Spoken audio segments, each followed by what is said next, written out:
Bonjour à toutes et à tous et merci de nous rejoindre pour cette nouvelle édition dont voici les principaux faits.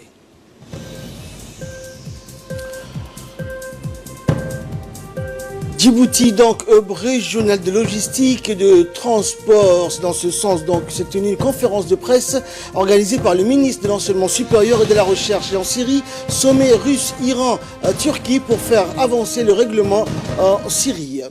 Merci à vous de nous rejoindre. Le ministère de l'Enseignement supérieur et de la Recherche organise donc en partenariat avec l'Association des universités africaines le 10e atelier des centres d'excellence africains et le lancement du CEA Impact du 18 au 26 février prochain au Djibouti Palace Kempinski et à l'université de Djibouti. C'est dans cette optique que le ministre de l'Enseignement supérieur et de la Recherche, Dr Nabil Mohamed Ahmed, a tenu une conférence de presse aujourd'hui dans son cabinet. Le ministre était entouré du président de l'université de Djibouti, Dr Jama Mohamed Hassan, et de son conseiller technique Fahmi Ahmed. Plusieurs journalistes donc de la presse écrite et audiovisuelle ont pris part à cette conférence de presse. Le projet de centre d'excellence africain a été lancé par la Banque mondiale en 2014 dans le but de soutenir les filières de l'enseignement supérieur spécialisées dans le domaine de la science, la technologie, l'ingénierie et des mathématiques, mais aussi de l'agriculture et la santé. Les CEA sont une réponse régionale innovante pour rendre l'enseignement supérieur plus pertinent pour le développement en Afrique.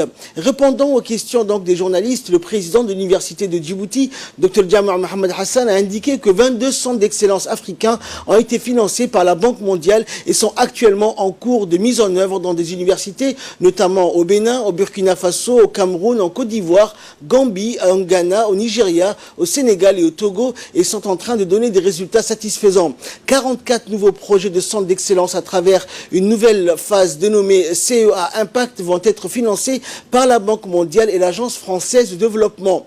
Les projets de la nouvelle phase seront mis en œuvre dans des universités de 12 pays, notamment au Bénin, au Burkina Faso, au Cameroun, en Côte d'Ivoire, à Djibouti, en Gambie, au Ghana, en Guinée, au Niger, en Nigeria, au Sénégal et Togo pour renforcer la formation post-universitaire et la recherche appliquée dans les filières existantes et soutenir de nouvelles filières qui sont essentielles à la croissance économique de l'Afrique.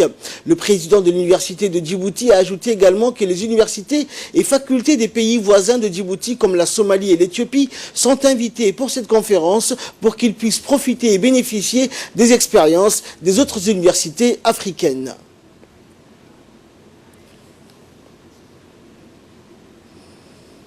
تخصصك لنا اللوجستيكي ترانسبورك جيبوتي. Il a été également question durant cette conférence de presse de l'impact et de l'intérêt de Djibouti à abriter un tel centre d'excellence. Donc, ce à quoi le ministre a répondu que la République de Djibouti devait renforcer sa position de hub régional en termes de logistique, de transport et de nouvelles technologies de l'information et de la communication. Écoutons le ministre. Un événement très important va se passer à Djibouti, essentiellement à l'université de Djibouti. Cet événement va lancer les nouveaux projets qui sont pour les centres africains d'excellence. Ça, c'est un premier point. Le deuxième point, c'est que les 44 centres d'excellence qui ont été sélectionnés ou qui sont déjà en exercice vont se retrouver pour d'abord faire un état de lieu de ce qui a été fait. Et maintenant, comment améliorer?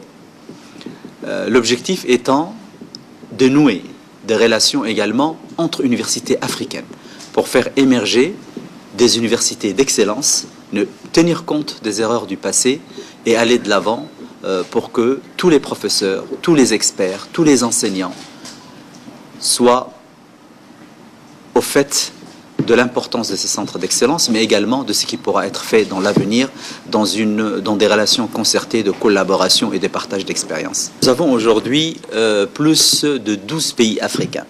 Ces pays africains sont essentiellement des pays d'Afrique de l'Ouest. C'est avec une certaine fierté également donc, que je mentionne que Djibouti est le seul pays qui a bénéficié donc, de ce label Centre d'excellence pour la logistique et transport et fait partie de façon exceptionnelle de ces 12 pays qui sont aujourd'hui venus à Djibouti, représentant plus de 400 experts. Interrogé donc par les journalistes, le ministre est revenu également sur la place qu'occupe aujourd'hui l'université de Djibouti dans le domaine de l'enseignement supérieur et des avancées technologiques. Il a indiqué que depuis sa création, l'université de Djibouti a enregistré d'énormes progrès dans presque tous les domaines des études supérieures. Voici ses propos. L'université de Djibouti est une université jeune.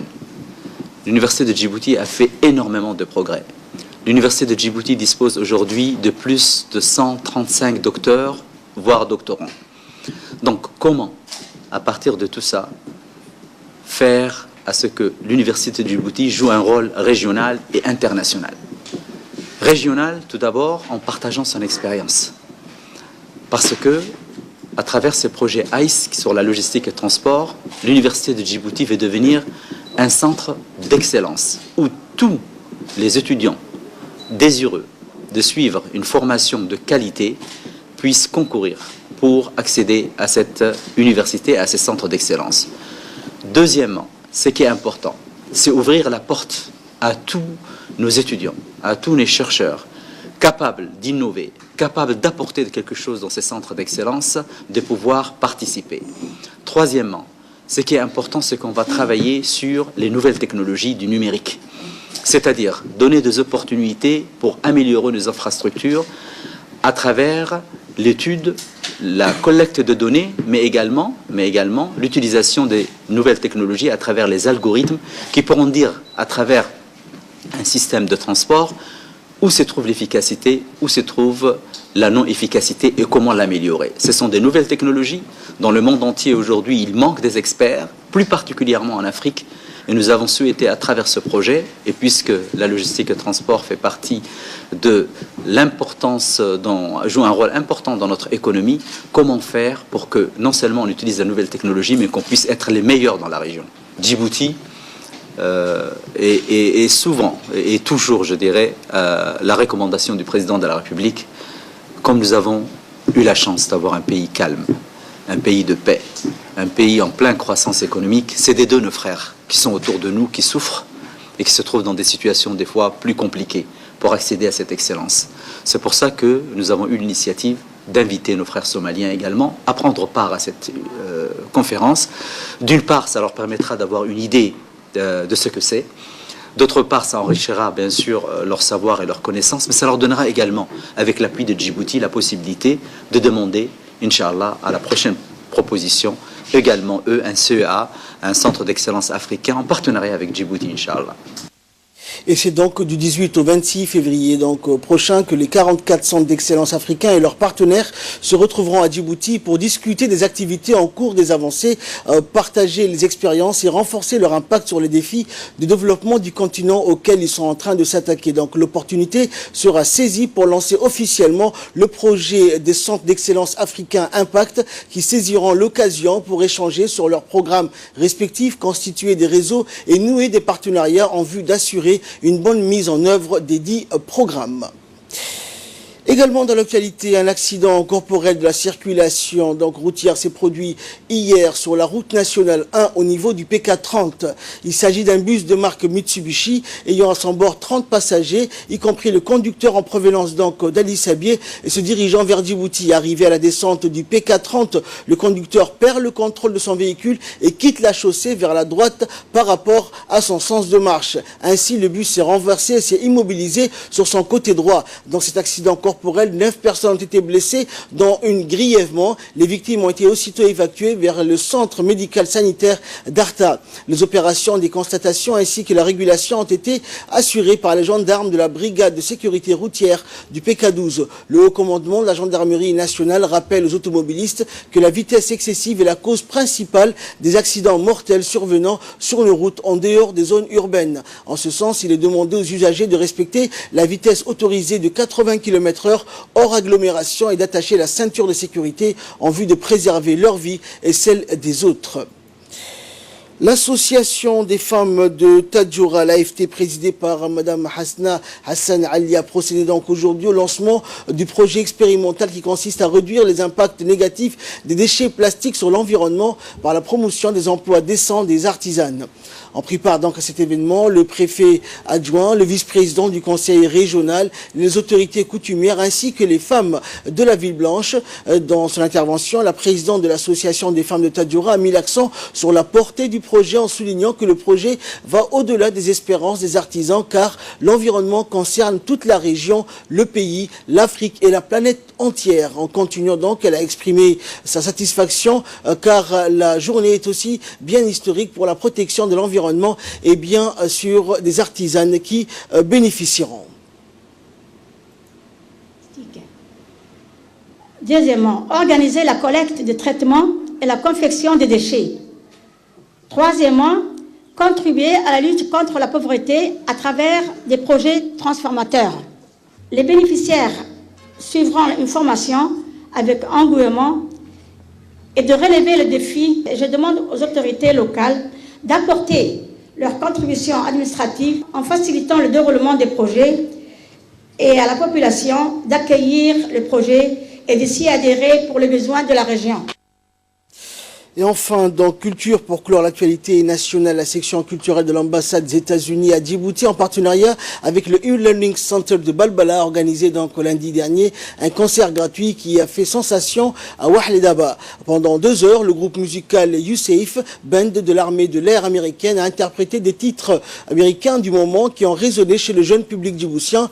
Plusieurs invités, dont notamment l'attachée culturelle de l'ambassade des États-Unis, Jessica Bannels, ont partagé l'effervescence de cette soirée riche en émotions et échanges culturels. Ce concert en est donc à sa 3e édition.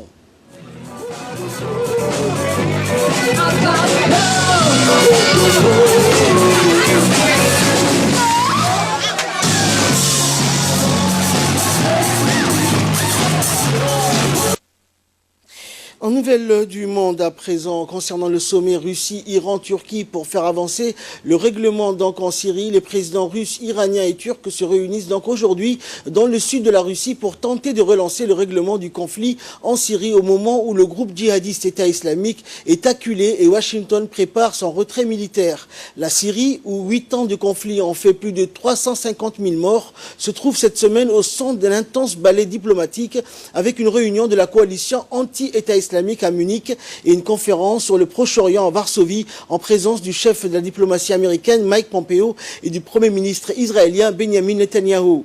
Hôte du sommet, la Russie s'est imposée comme un acteur incontournable du conflit depuis le lancement en 2015 de son intervention militaire en soutien au régime de Bachar al-Assad qui contrôle désormais près de 2 tiers du pays. Le processus d'Astana, lancé à l'initiative de Moscou avec l'Iran et la Turquie, a en outre éclipsé les négociations parrainées par l'ONU sans parvenir à un règlement définitif du conflit. Selon le chef de la diplomatie russe Sergei Lavrov, le sommet entre les présidents de ces 3 pays doit notamment être consacré à la formation d'un comité chargé d'élaborer une nouvelle constitution pour la Syrie en vue d'une transition politique.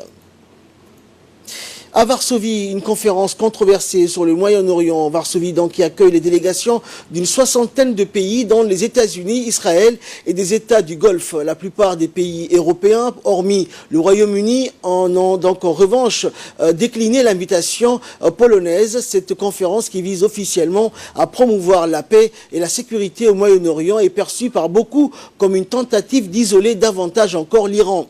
Cette conférence intervient alors que le régime de Téhéran célèbre sur fond de contestation le 40e donc anniversaire de la révolution islamique. Son allié russe est également absent à Varsovie.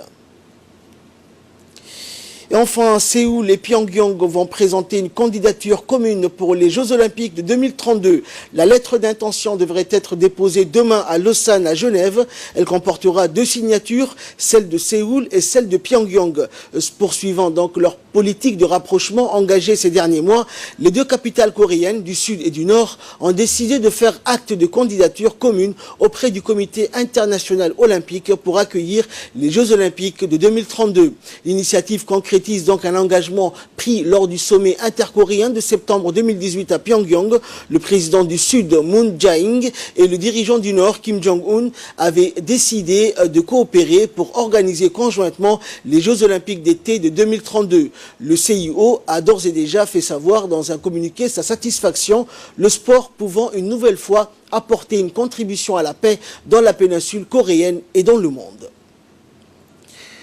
Fin de cette édition, merci à vous de nous avoir suivis. Restez avec nous, le programme continue sur Télé Djibouti.